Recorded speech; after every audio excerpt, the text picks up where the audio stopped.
Bueno, vamos a continuar ahora con el video de la lección 2 del tema 2. Tengo problemas con la laptop, vamos a ver si sigue grave, no sé qué iremos a hacer. Vamos a compartir pantalla. Allí tenemos el material, lo puse.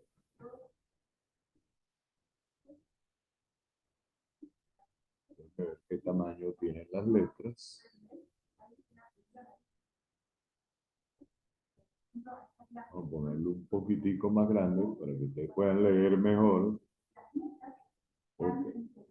Entonces vamos a continuar con el estudio de las variables aleatorias n-dimensionales y vamos a pasar ahora al caso de las variables continuas.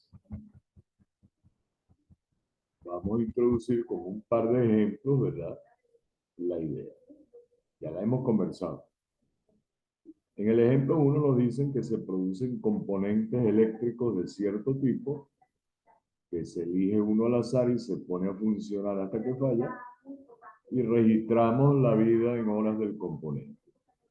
Entonces, el espacio muestral son todos los números reales de x pequeña no negativos. Si ahora definimos una nueva variable aleatoria, t, como la duración o vida en horas del componente, es decir, t es una función que la vamos a aplicar a cada elemento del espacio muestral. En este caso, cuando yo le aplico la función t a cada punto x pequeña del espacio muestral, ese, la imagen que me devuelve es un número real t chiquita no negativo. En este caso, la función t opera como una función idéntica. Si ahora yo defino la función y, costo de la prueba,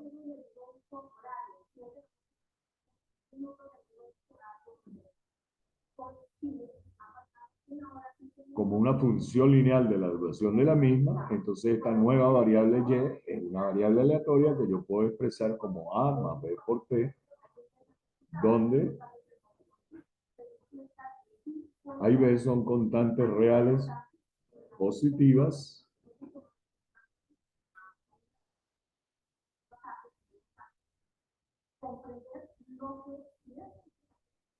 y vamos a asumir que conocido. Entonces, cuando la variable t grande vale 0, y vale a. Y cuando t grande tiende a infinito, y tiende a infinito, entonces el recorrido de la variable y es todos los reales mayores o iguales que a. Vamos con otro ejercicio, otro ejemplo.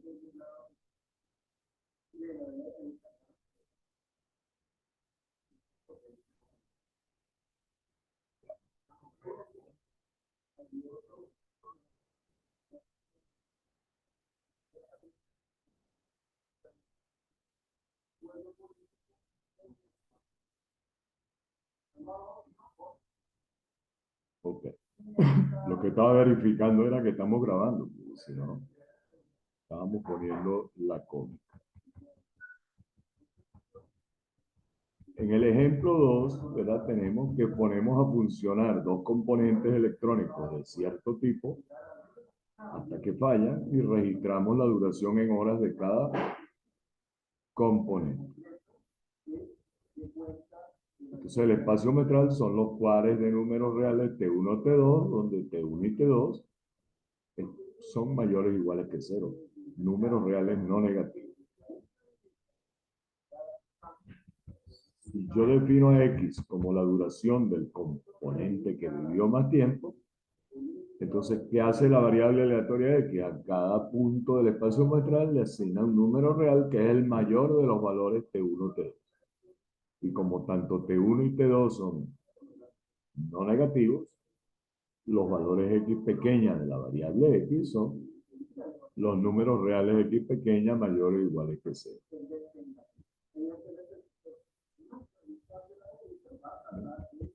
Ahí hay un tercer ejemplo muy sencillo, pero que es exactamente igual el desarrollo. ¿Qué es lo que pasa con esos ejemplos anteriores? Que todas las variables aleatorias consideradas, su recorrido es un subconjunto de los números reales. En teoría, ¿verdad? Esos subconjuntos contienen una infinidad no numerable de valores. Entonces, cuando una variable aleatoria puede tomar todos los posibles valores en el conjunto de los números reales o en un subconjunto del mismo, decimos que esa variable es continua. Lo que nos toca estudiar en esta lección es cuál es, de qué forma es el modelo probabilístico, qué características tiene para una variable continua. Entonces, por distribución de una variable continua, ya lo vamos a detallar. Si X es, por ejemplo, una variable que puede tomar todos los valores entre 0 y 1 conceptualmente, si esa variable se mide con dos lugares decimales, es decir, el instrumento con que medimos registra, redondea en el segundo lugar decimal, entonces alguien podría argumentarme que los posibles valores de X son 0, 001, 002, hasta 1. Aquí hay cuántos valores, 100 entre 1 entre 0.01, 101 posibles valores.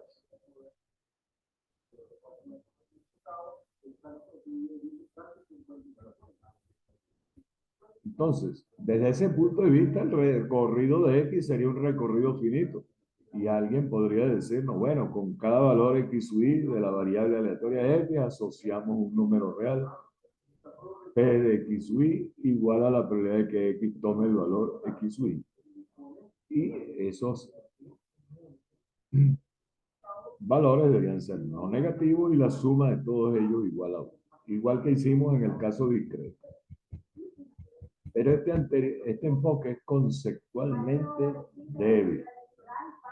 No es difícil ver que si yo tengo un punto X u Y,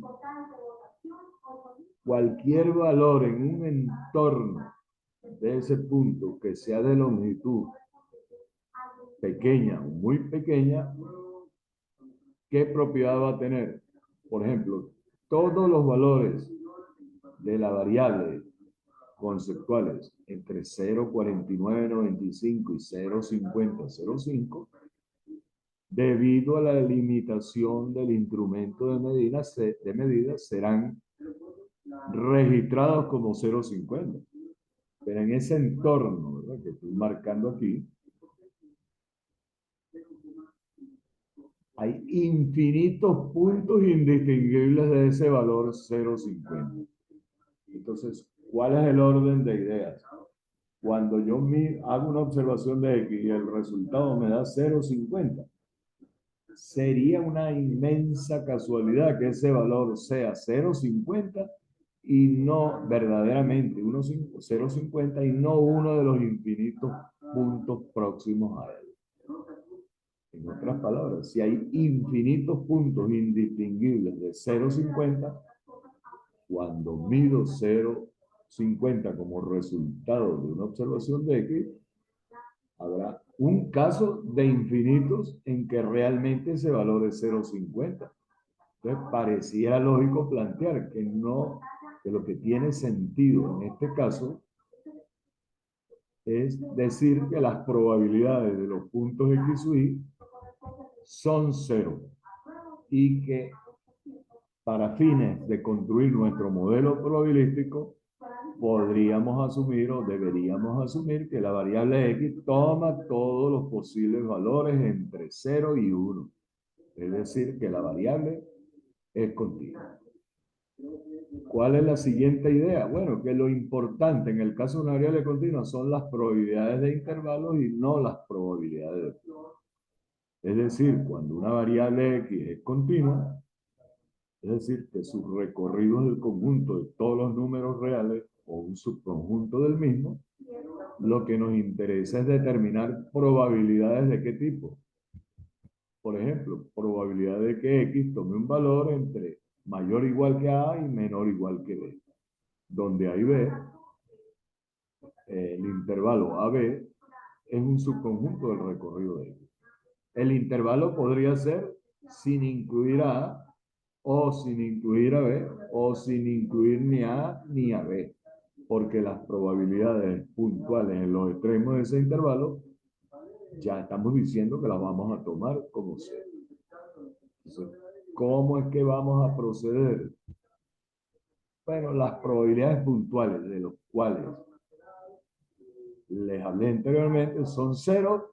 Desechamos esa función de probabilidad puntual y la vamos a sustituir por una función f chiquita que debe estar definida para todos los valores de x en el recorrido, x chiquita en el recorrido de x, y esa función va a tener, ya lo vamos a justificar, debe ser tal que f de x chiquita no negativa y que la integral de esa función f, cuya ecuación es f de x chiquita, la integral sobre todo el conjunto de los números reales debe valer. Aquí estoy asumiendo dogmáticamente que el recorrido es toda la recta real. En la práctica puede ser que el recorrido sea un subconjunto de la recta real y fuera de ese subconjunto, bueno, la función de esa función f de x chiquita será cero.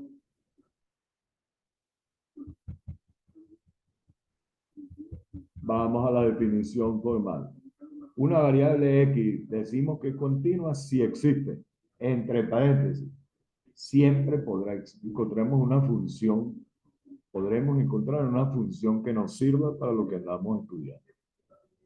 Entonces, x es una variable continua si su función, si existe una función f chiquita, que vamos a llamar la función de densidad de probabilidad de x, o simplemente función de densidad de x, que sea no negativa para todo x, que el área total bajo la curva de ecuación f de x chiquita sea 1, y que para cualquier par de números reales a menor que b,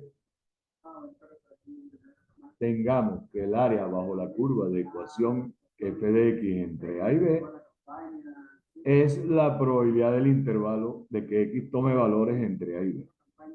En esta línea yo escribí que estas probabilidades son iguales. La probabilidad de a menor o igual que x menor o igual que b es igual a la probabilidad sin incluir a A, es igual a la probabilidad sin incluir a B, y es igual a la probabilidad sin incluir ni a A ni a B. ¿Por qué? Porque las probabilidades puntuales de x igual a y probabilidad de x igual b, estamos argumentando que las consideramos cero.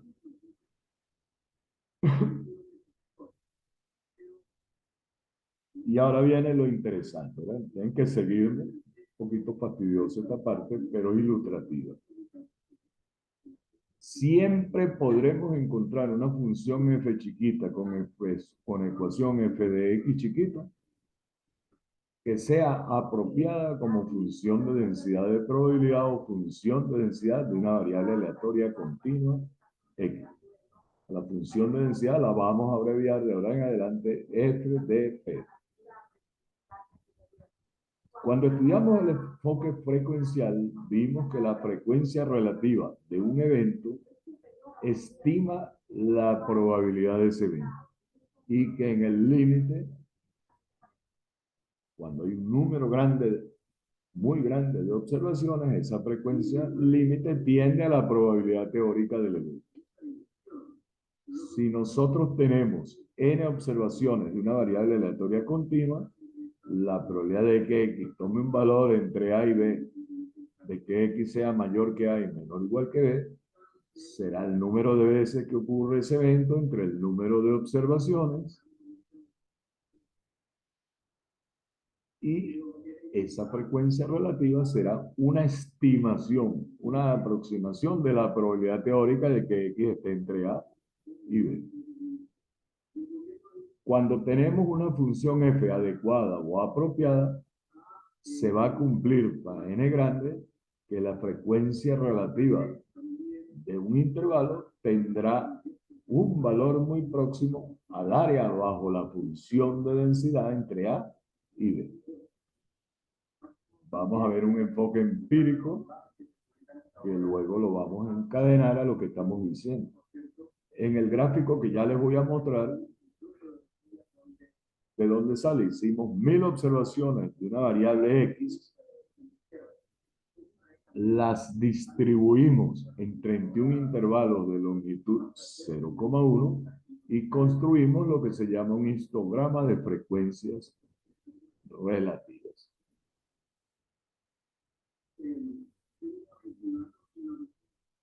En este caso, los valores observados fluctuaron entre 2,5 y 6. Entonces, los intervalos que utilicé fueron de 2,5. Estos valores los generé yo con un programa que se llama Minitab. Son valores simulados de la variable, de una variable aleatoria X. Entonces, de 2,5 a 2,6, el siguiente intervalo no contiene 2,6 para que los intervalos sean no solapados. 3,2, 3,3, hasta 5,96. 31 intervalos de longitud 0,1.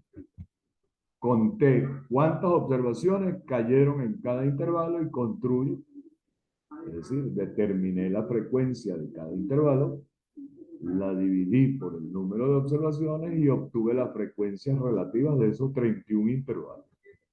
Y luego hice un gráfico.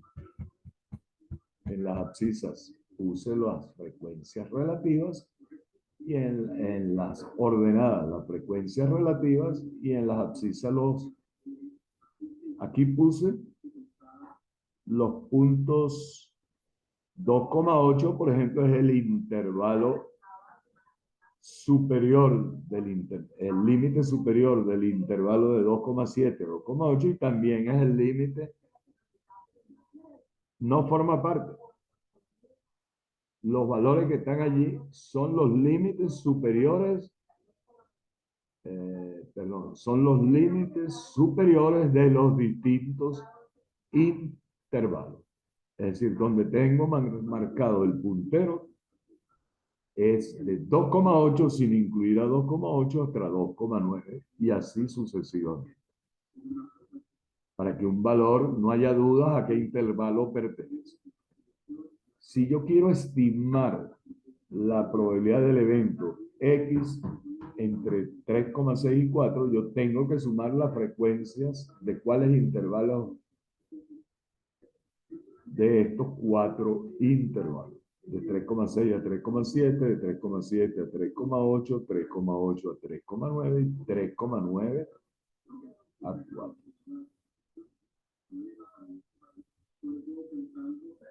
Aquí había un cambiecito, ¿verdad?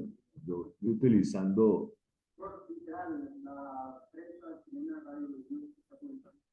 Aquí yo le hago un cambio y cambio el archivo en el aula. La expresión frecuencia relativa la voy a utilizar con mayúsculas. ¿Okay?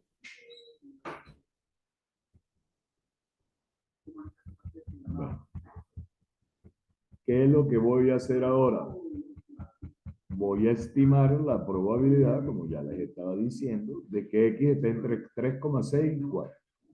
Bueno, busco la frecuencia relativa de cada intervalo. Allí las tienen.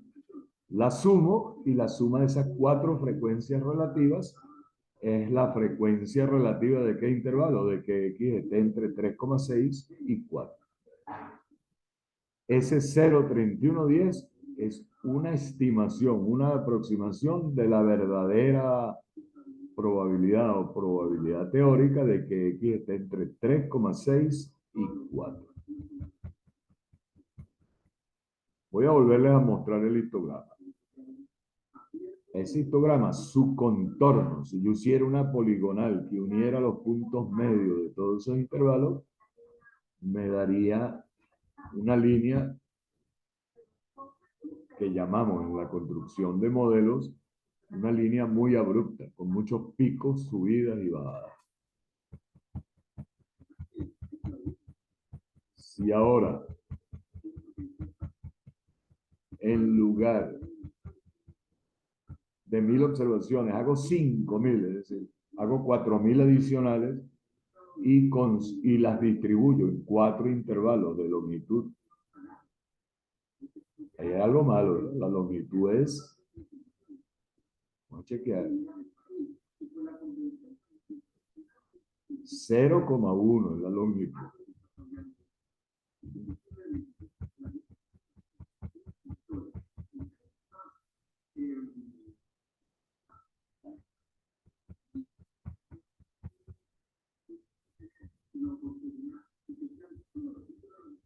Ok, la longitud sigue siendo 0,1.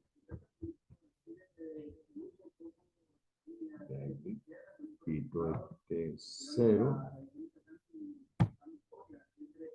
Bueno, ya saben que voy a acomodar este pedacito aquí.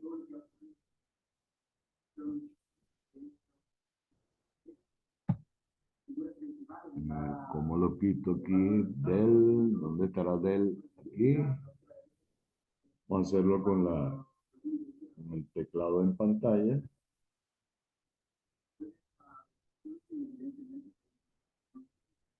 Ok. Es 0,1. Y vamos a aprovechar para poner la palabra frecuencia relativa en mayúscula. Ok. Aquí, ¿verdad?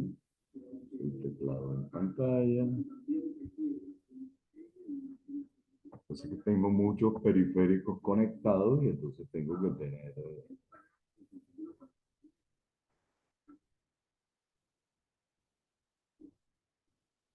es para conservar, me disculpan lo maniático, pero para conservar los formatos.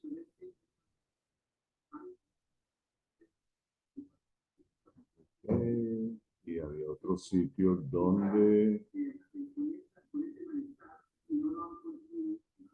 Okay. Aquí debe decir, otra vez, ¿verdad? Usamos el teclado en pantalla. No se preocupen que vamos rápido. Frecuencia relativa.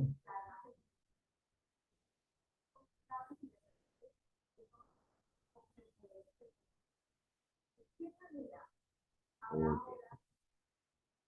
Y aquí también debe decir frecuencia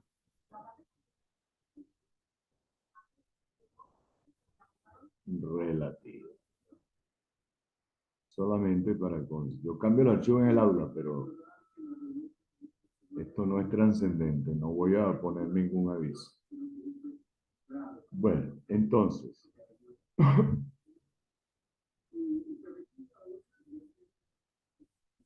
¿Qué pasa ahora cuando pasamos a 5000 observaciones? En el gráfico 1 teníamos 1000 y estimamos la probabilidad del evento X entre 3,6 y 4 como 0,3110.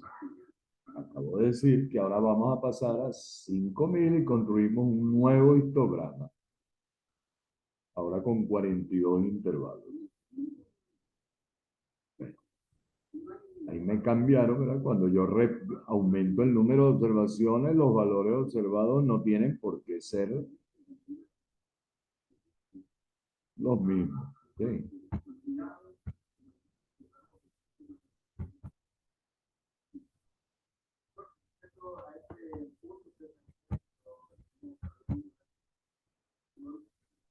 Vamos a un segundo a dejar de compartir.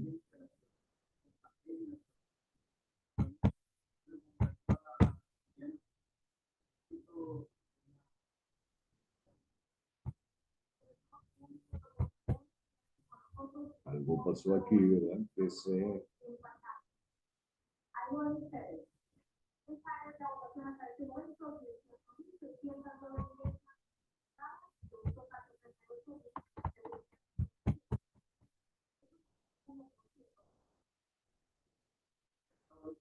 compartir un segundo.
Se echó a perder.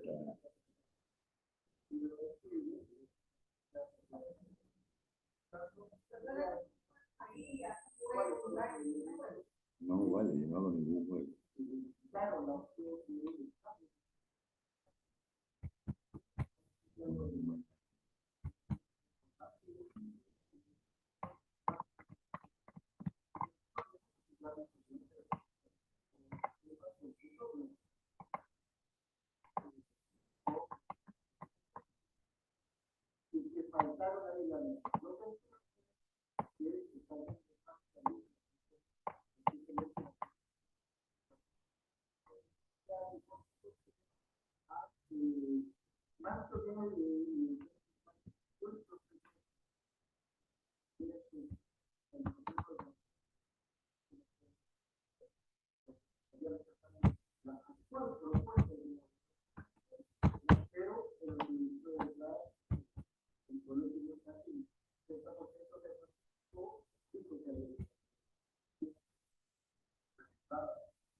Bueno,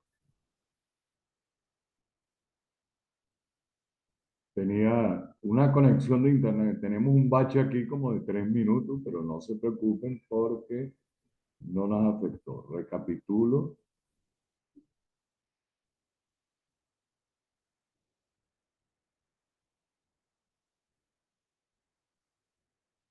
Ok. Repito, ahora vamos a regresar. Pasamos de 1000 a 5000 observaciones, ahora con 42 intervalos de longitud 0,1 y ahí está el histograma. Claro, en el primer ejemplo la variable me tomó, los valores observados fluctuaron entre 2,5 y casi 6. No tienen por qué ser los mismos. Cuando agrego nuevos datos, puede expandirse el intervalo de valores observados de la variable X.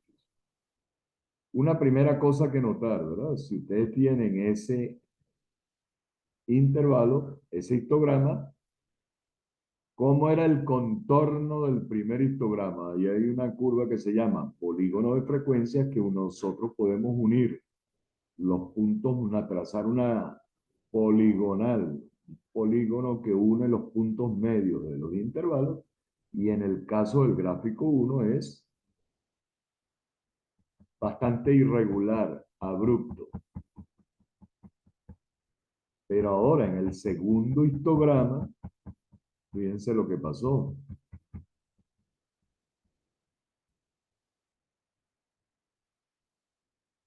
El contorno del histograma, su poligonal, su contorno, se suavizó, se volvió menos abrupto. Y detrás de ese detalle es que está la idea a la cual queremos llegar.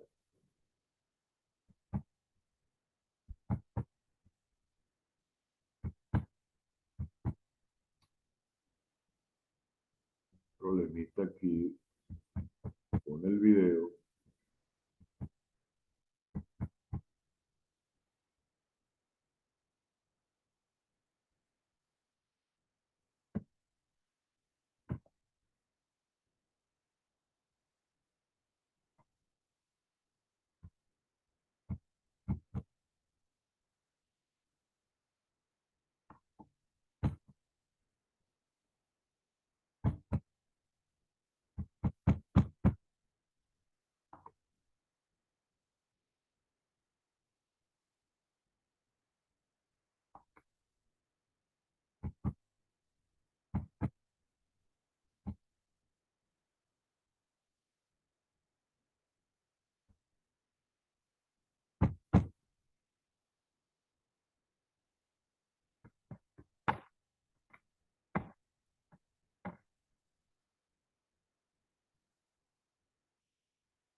Ok.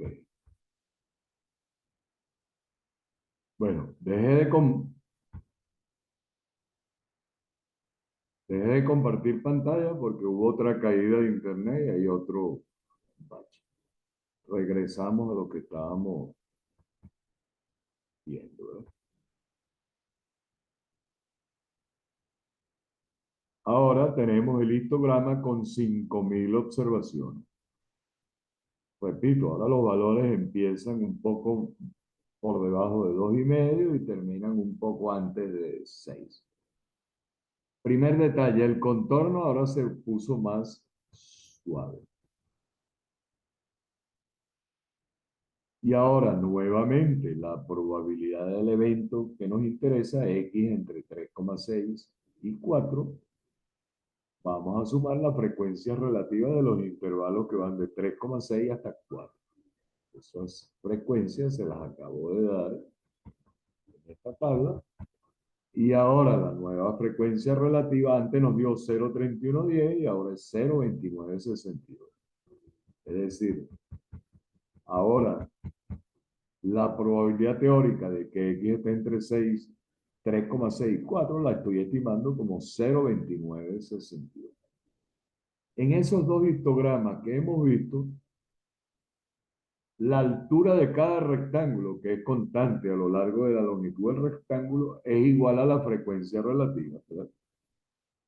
Cada cajoncito, la altura es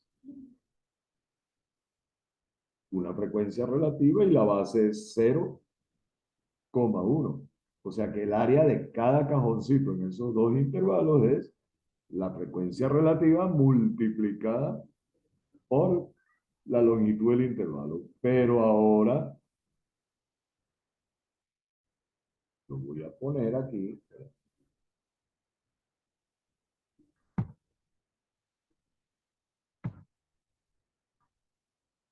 Ahí también debe decir longitud 0,01.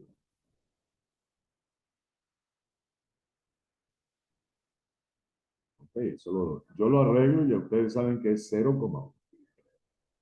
¿Qué voy a hacer yo ahora? La altura de la frecuencia relativa las divido por la longitud de los intervalos y de esa forma, ¿qué sucede?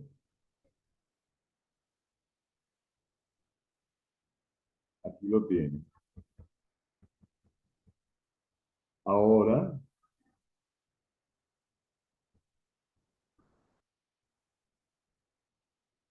el área de cada rectángulo en ese histograma es la frecuencia relativa del mismo, porque ahora la altura del rectángulo es frecuencia entre longitud por la base que es longitud y el área de cada rectángulo es la frecuencia relativa del intervalo asociado con él. Que eso significa ahora que el área de cada rectángulo es una frecuencia relativa y el área total bajo el histograma es 1, porque la suma de las frecuencias relativas de todos los intervalos es 1. ¿Ok? Esto no nos modifica nada. Las probabilidades que estimemos con el histograma siguen siendo, no están afectadas por esta manipulación. Como en el gráfico 4, el segundo histograma, el contorno se suavizó, es menos abrupto, yo busqué una curva, ¿verdad? Es lo que llamamos un problema de modelación matemática, y le ajusté al contorno del histograma una curva roja, suave, la que está en línea roja. Esa curva ajusta bien, hay unas partes del histograma que se salen, otras partes que entran, pero esas diferencias en más o en menos se compensan. Yo puedo pensar que esa curva roja es la forma límite del contorno del histograma de frecuencias relativas y que por lo tanto las áreas bajo esa curva roja, yo puedo pensar en ellas como los valores límites de las frecuencias relativas en el histograma. En otras palabras, la curva roja yo la pudiera ver como una función que me determina probabilidades teóricas de intervalos asociados de posibles valores de la variable X. Bueno, la curva que yo ajusté allí tiene por ecuación, repito, esto lo hice con un programa que se llama Minitab, f de x chiquita, la función de densidad que va a ser ahora esa curva roja, es esa que está aquí en pantalla. Se puede demostrar que el área total bajo esa curva es 1, fíjense que está definida para todos los números reales. Lo que pasa es que hay partes de la recta real en los cuales la función vale 0, en los extremos. Cuando x es mayor de 6, menor que 2,4, ya esa curva, su ordenada es 0. Entonces, esa función f de x chiquita, que no es necesariamente la única que nos podría servir. En este caso, les puedo garantizar que es apropiada. Entonces, el área bajo esa curva de ecuación f de x entre 3,6 y 4, que es 0,2881, esa integración se hace por un método numérico. Entonces, la frecuencia relativa que calculamos antes y nos dio 0, vamos a regresar, nos dio, ¿cuánto nos dio? 0,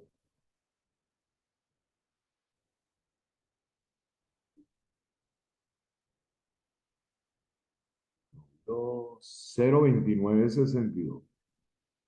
Y si consideramos que la verdadera o la probabilidad teórica de ese intervalo, calculada como el área bajo la curva roja,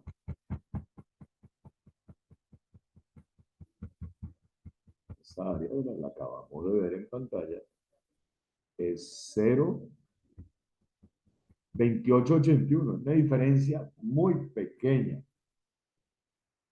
que la frecuencia relativa del intervalo X entre 3,64, que es 0,29 algo, 62, difiere muy poco de esta probabilidad que yo estoy asumiendo como teórica.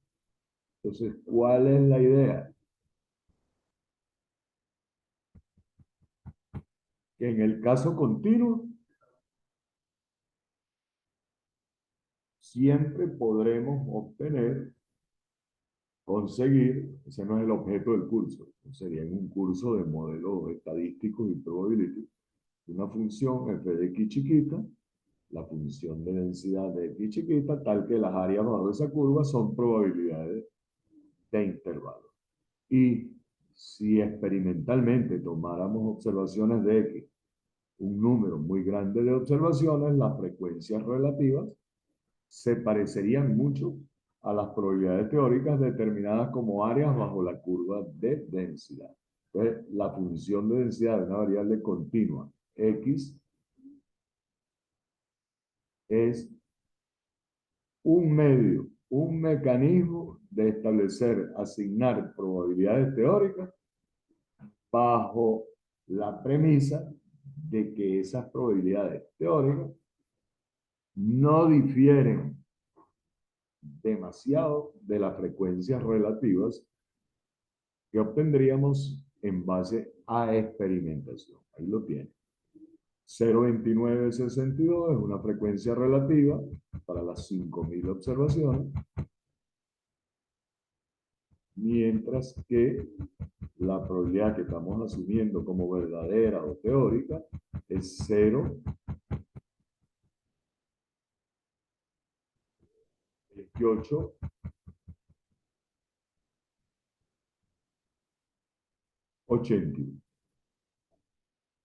¿Cuál es la idea? Resumo, variable aleatoria continua no se le asignan probabilidades de puntos, sino intervalos. Para asignarle probabilidades a intervalos, necesitamos una función que se llama función de densidad, que tiene que propiedad que el área bajo esa función de densidad, cuya ecuación es f de x, nos da las probabilidades teóricas de intervalos de la variable, de intervalos de valores de la variable x.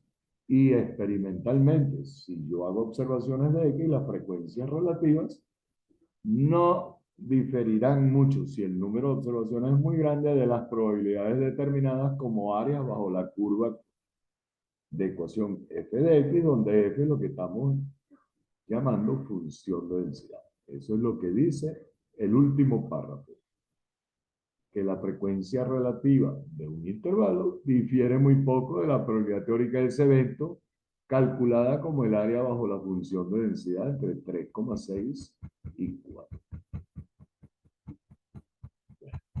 Estos ejemplos son muy sencillos, simplemente los tocamos por encima.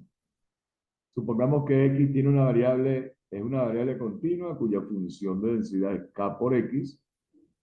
Se supone que k es una función real, x toma valores entre 0 y 1, y fuera de allí vale 0. Es decir, el recorrido de x es un subconjunto de los redes. Nos piden tres cositas allí, ¿verdad? Determinar la constante k, como el área total bajo la curva de ecuación f de x, es decir, bajo la función de densidad, entre 0 y 1, que son los posibles valores de x, debe ser igual a 1, integramos la función de densidad de 0 a 1, y eso nos da 1. Entonces, integramos kx cuadrado sobre 2 entre 0 y 1 y despejamos el valor de k, que sería 2.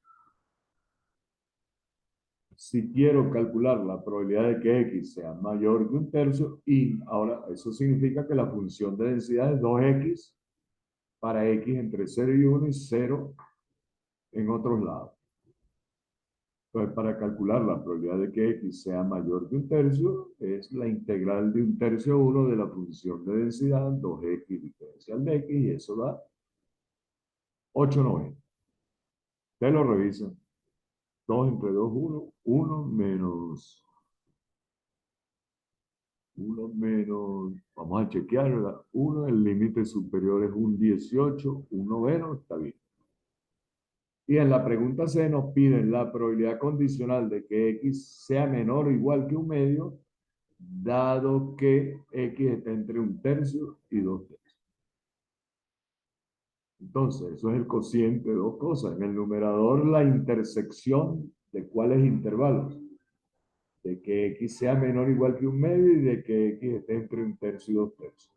La intersección de esos dos intervalos es x entre un tercio y un medio. Y en el denominador, la probabilidad de que x esté entre un tercio y 2 tercios. De ahí en adelante, pura carpintería matemática. Esa probabilidad vale la del numerador 5 sobre 36. La del denominador un tercio, que es 12 entre 36. 5 doceavos. Veamos otro ejemplo. X es una variable que representa la duración en unidades de cierto tipo, la duración en horas de un ítem, una unidad de cierto tipo de componente electrónico. Esa función de densidad es A entre X cubo para X entre 1500 y 2500 y 0 en cualquier otro lado. A veces yo pongo aquí la abreviatura O.C, que significa en otros casos.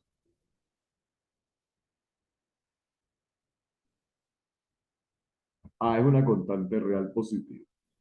Este problema es muy sencillo. ¿Cuánto tiene que valer A para que esa función de densidad sea legítima? ¿Qué es que sea legítima?